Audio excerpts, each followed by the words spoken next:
Essa é uma questão muito interessante dentro da sociedade alemã. A ideia de começar a pensar, afinal, como mais de uma média de 6 milhões de judeus foram assassinados dentro da Alemanha, uma média de 52 mil homossexuais assassinados, mas sabe-se lá quantos, não sabe-se contar precisamente quantas testemunhas de Jeová, quantos negros, quantos homossexuais, quantos presos políticos comunistas, quer dizer, afinal, quantas pessoas morreram na Segunda Guerra Mundial mediante as torturas dos campos de concentração e o porquê a sociedade alemã se fechou, se calou para isso. Afinal, os alemães sabiam ou não sabiam dos campos de concentração? Me parece muito significativamente que o primeiro grande historiador a trabalhar com essa temática tenha sido o professor Jürgen Kocher, o professor Wolfgang Bentz e o professor Hans Mommsen. Esses três professores alemães trabalharam muito significativamente com a ideia de mitmachen, que em alemão é fazer junto, a ideia de como a população fez tudo aquilo junto com o Estado alemão. Nesse sentido, vale a pena lembrar a configuração dos campos de concentração. O primeiro campo de concentração é o campo de Oranienburg-Sachsenhausen. Ficava na cidade de Oranienburgo com o nome de Sachsenhausen. Esse campo foi fundado antes mesmo de Hitler chegar ao governo.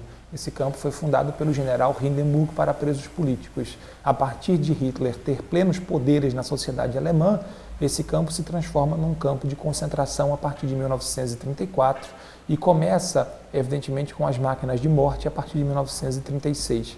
Esse é um campo de mais de 100 mil mortos e esse campo passa a ser muito significativo para a história por dois motivos. Que é o primeiro, e o segundo é que dentro dele funcionava a administração de todos os outros campos de concentração. O mais difícil de entender nesse aspecto é que esse campo ficava a 35 quilômetros de Berlim, do centro de Berlim, e ficava de metrô a 15 minutos, da capital alemã. Dentro do campo, próximo ao campo, ficava uma cidade relativamente povoada.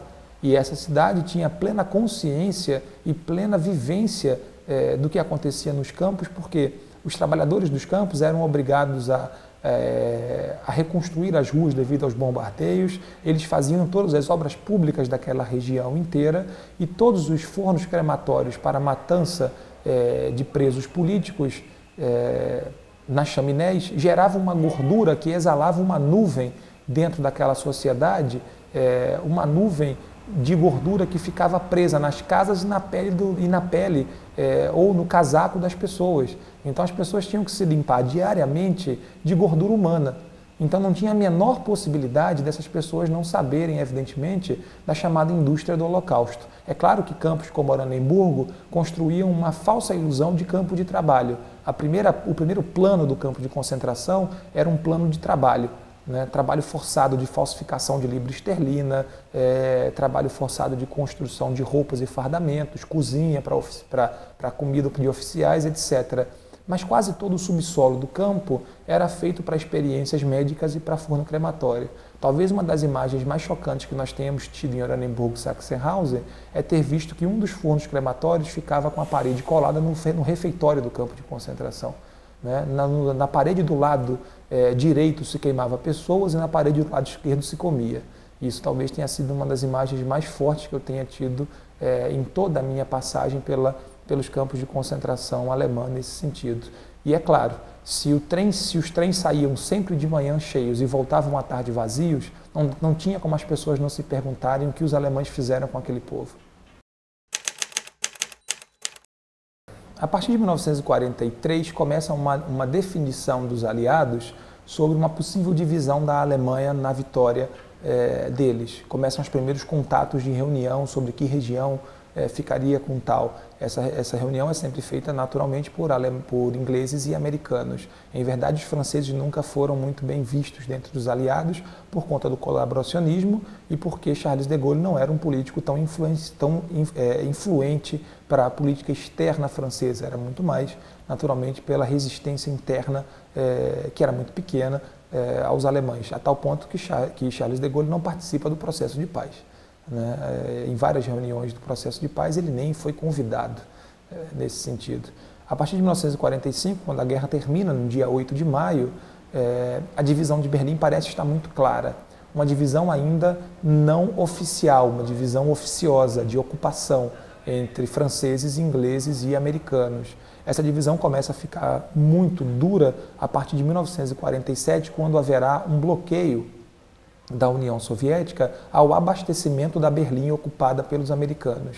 Esse bloqueio fará com que, por exemplo, os americanos tenham que construir um novo aeroporto em Berlim para fazer todo o abastecimento de Berlim americana via transporte aéreo.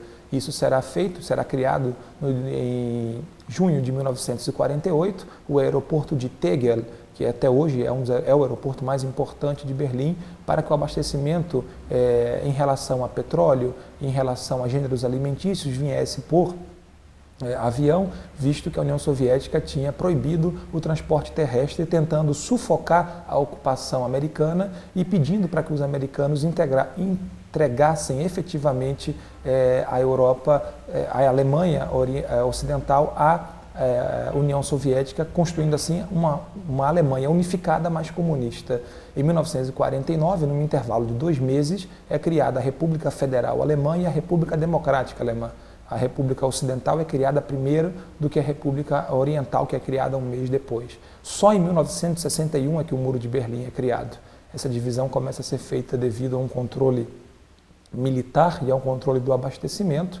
Naturalmente, haverá uma fuga maciça para a Alemanha Ocidental. Chegando ao cume de 1961, a Alemanha Oriental tem apenas 17 milhões de habitantes. Então o muro se tornou uma necessidade muito claramente porque a Alemanha Oriental perdia, em média, 180 mil pessoas por ano, né, em relação à fuga para o outro lado, nesse sentido. Então a Alemanha, mesmo destruída, ela vai perder a possibilidade de ser um ator na política internacional durante esse tempo e vai ser um ator jogado, vai ser uma grande peça no tabuleiro de xadrez num jogo que era entre americanos e soviéticos. E esse jogo fará com que eles não tenham o menor cuidado com Berlim, simplesmente porque Nikita Khrushchev disse certa vez que se a Terceira Guerra Mundial tivesse que começar, ela tinha que começar pela Alemanha, para que a Alemanha pagasse por tudo que ela fez aos soviéticos. Então não tinha a menor preocupação se uma guerra estourasse, se ela estourasse na Alemanha, não tinha a menor preocupação nesse sentido. Então a população alemã, muito claramente, ficou no meio desse jogo político entre no caso da antiga capital alemã, Berlim, nesse pequeno centro capitalista que era Berlim Ocidental, que era muito pequeno, era praticamente uma rua, né? Era praticamente uma pequena ilha que ficava na Kudamm, próximo à estação central da Zoologische Garten na Alemanha, e a Berlim Oriental, que sem dúvida era maior e que sufocava essa Berlim Ocidental, mesmo tendo uma economia muito melhor, mesmo tendo uma aceitação popular naquele momento muito melhor nesse sentido, porque muito claramente a Alemanha Oriental acabou se transformando num Estado que sufocou a sua população em relação à censura, em relação a perseguições, devido ao medo que essa população construiu de uma polícia que, na verdade, acabou sendo para a Alemanha, gerando na Alemanha tanto medo quanto as polícias do nazismo chamadas Stasi, né? Essa polícia matou, torturou, prendeu muitos alemães. Para mim, a memória da Segunda Guerra Mundial na Europa pode ser entendida por uma palavra muito interessante, por uma expressão em francês muito interessante, chamada la hantise du passé, ou a obsessão pelo passado. Me parece muito claramente que esse termo, que foi cunhado pelo professor Henri Rousseau, no seu livro A Síndrome de Vichy, é muito interessante porque, de fato, durante todo o pós-guerra e durante todo o pós-Guerra Fria, a memória da Segunda Guerra Mundial parece ser um dos assuntos mais polêmicos de toda a Europa. Acredito, em especial, que não é a memória da Segunda Guerra em si, mas a memória dos regimes políticos que viveram o período da década de 30 e 40. Por que isso? Porque senão nós estaríamos esquecendo a memória de conflitos importantíssimos, como o caso da Guerra Civil Espanhola e a memória de Franco. Veja, por exemplo, que a memória de Franco para a Espanha foi sempre tão dura e tão forte que o último monumento a Franco a ser derrubado na Espanha foi derrubado em 2005. Então, evidentemente, a memória das ditaduras parece ter sido muito claramente a memória que nós chamamos de memória da Segunda Guerra Mundial. porque essas ditaduras que causaram efetivamente a dor e o sofrimento. E essa dor e o sofrimento nos leva a tentar entender o tempo inteiro por que humanos fizeram aquilo com outros humanos. Não é? A guerra, como discordando daquele famoso grupo inglês Pink Floyd, a guerra não é um lapso momentâneo da razão. A guerra, e no caso da Segunda Guerra Mundial, é a razão levada a seus extremos nesse sentido. Então acredito que a memória da Segunda Guerra Mundial é uma memória partida, onde todos tentaram colocar a culpa na Alemanha e ela assumiu a culpa muito largamente para construir a ideia de vítima e de resistente. Então, a Itália construiu a memória de vítima do fascismo, a França construiu a memória de vítima do fascismo e a Áustria, o que é mais complicado de todos, talvez, a Áustria construiu a memória de vítima. A Áustria tanto fez parte da fundação do fascismo que deu aos fascismos, né, talvez o seu líder mais significativo do Ocidente, que foi Hitler. Então, a Áustria construiu uma memória de resistente é muito complicado. O fascismo italiano de Mussolini é anterior ao fascismo alemão. Então, a Itália construir a ideia de vítima é, no mínimo, complicado. Porém, e aí talvez a memória mais significativa da Segunda Guerra Mundial seja a duplicidade de memória entre a Alemanha Ocidental e a Alemanha Oriental. A Alemanha Oriental vai se negar a pagar qualquer dívida de guerra pelo nazismo, simplesmente porque, por ser um Estado comunista e por acreditar que a sua população sempre foi comunista, eles vão dizer, eu não posso pagar dívida de guerra. Né? Se todo o meu povo é comunista, nós resistimos ao nazismo. Por que eu vou pagar dívida se eu resistir até com uma vida ao fascismo? Então, em nenhuma hipótese eu pagaria dívida de guerra. Já a Alemanha Ocidental de Konrad Adenauer vai construir uma memória muito interessante, que é a ideia de que bom que os aliados invadiram Berlim, libertaram o meu povo do fascismo. Essa ideia de libertação do povo é dizer muito claramente que a culpa do nazismo é de Hitler e dos seus capangas, mas não do povo alemão. Então essa memória é, na verdade, uma memória obsessiva, e aí utilizando mais uma vez um termo do professor Henri Rousseau, de um passado que não passa.